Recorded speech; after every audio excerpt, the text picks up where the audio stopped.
Let's move on to KPIs and continuous improvement, those key performance indicators specific to inventory management. And as our pictures would indicate, this could be inventory that is indeed static, sitting in a warehouse, or moving on a truck, or going on an aircraft, or sitting in customs. Our KPIs are global in nature, and we want to capture that dynamic inventory movement. So, starting off, for supply chain and inventory management KPIs, key performance indicators, we want to have a tie-in all the way back up the supply chain to forecast accuracy. What was the variance between what we planned was going to happen for a specific SKU or a number of SKUs, and how much did we really sell? That's going to impact inventory management. If the forecast is accuracy, there's not a lot of variance between what we thought was going to happen and what really happened. That bodes well for inventory management. If our forecast is all over the place, there's a huge variance between what we thought we were going to sell and what we actually sold. That doesn't bode so well at all for inventory management. But again, if we can bring in some KPIs that force us to go all the way back up the supply chain, that will really help in the future with our sales and operations planning activities. Second KPI, what's our inventory dollar value?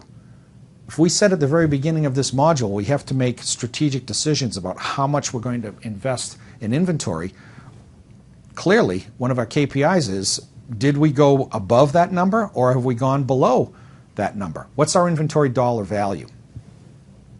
Third point, very important, getting a little bit more granular now. How old is our inventory? Because to be able to say, well, we only have $10 million in inventory and we did $200 million in sales, that's one thing. But how old is that inventory? Is it 30 days old? Is it 90 days old? Is it 2 years old? So you want to have a KPI that measures inventory by SKU and by age. Another one could be a tie-in to managing things like variation in lead time is the amounts and reductions in safety stock.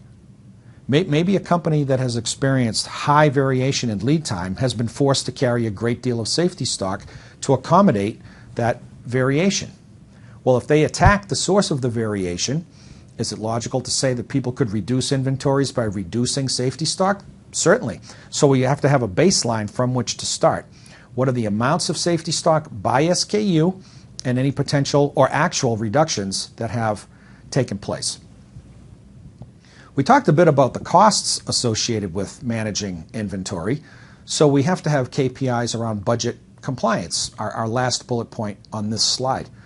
We would have had to have budgetary figures on headcount, how many people working in an inventory management environment, what was the payroll, if these are hourly employees, and many of them are, what was the overtime? You have to have those KPIs in place just to manage your business from an operational perspective.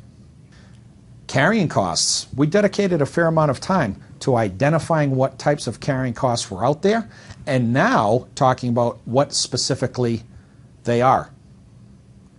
Leases on buildings, security, systems costs. Now we not only identify what they are, but zero in on what the quantities are. There's a tie-in with a KPI. How about things like a targeted landed cost, going all the way back to our earlier conversations, and things like transportation and customs expense as a percentage of total cost? That's part of inventory management. And landed costs, as we said many times, manifests itself, among other places, in cost of goods sold on an income statement, and ultimately in the value of goods as it relates to inventory itself. Lead time compliance, we've talked so much about that. You have to have a KPI for lead time specific to inventory management. And then if we can, what are the logistics costs per item, be it on a product, carton, or pallet basis, which of course will be driven by our type of model. Are we moving pallets? Are we moving cartons? And what's the logistics cost per unit depending on our business model? Another good KPI to use. Getting into the customer side of things on inventory management, Order accuracy. We can't have an inventory management program without measuring how accurate our orders are out to our customers. Customer ordered 10 different products in 10 different quantities. Was the order accurate? Were we able to fill the entire order? What's referred to as an order fill rate. Is it 98%? Is it 99%? Most companies insist on operating well above 99%. We're receiving orders from customers. Are we completing those orders, and are they accurate? What about back orders and lost orders? The number of orders themselves and the dollar value. No worse scenario than to have received an order from a customer and then they cancel the order. You have to be able to measure that. There has to be a KPI for that. And if we manage to keep orders, what are the back orders that we have? How many back orders, and what is the dollar value? And then taking it a step further on back orders, what is the recovery time? How long does it take us to fill those back orders? That's a time element, has to be measured.